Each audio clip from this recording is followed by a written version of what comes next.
દાહોદ જિલ્લાના ગોવિંદ ગુરુ લીંબડી તાલુકાના ડુંગરી મુકામે ગુજરાત જોડો અભિયાન અંતર્ગત જનસભા મળી હતી।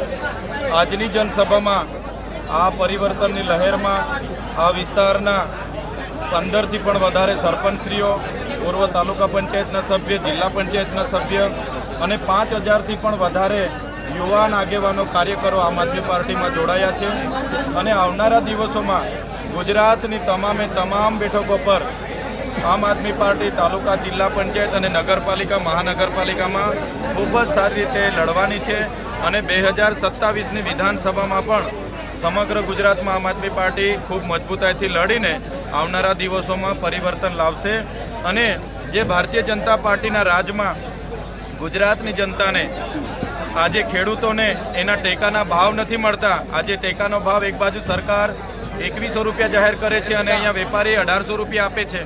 એ જ પ્રકારે આજે કપાસના 1622 રૂપિયા જાહેર કરવામાં આવ્યા છે, અહીંયા 1200 રૂપિયા મળે છે।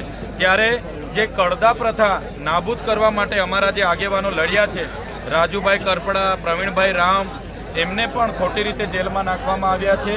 અગાઉ અમને પણ ખોટી રીતે જેલમાં નાખવામાં આવ્યા હતા।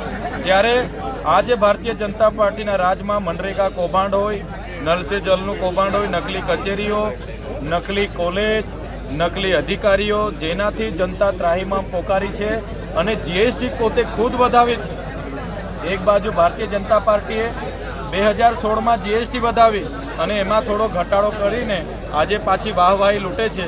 ત્યારે હવે ગુજરાતની જનતા સારી રીતે જાણી ગઈ છે અને આવનારા દિવસોમાં પરિવર્તન આવવાનું છે, જે તમે આજે જનમેદની જોઈ શકો છો અને 5000થી પણ વધારે લોકો આજે આમ આદમી પાર્ટીમાં જોડાયા છે। હવે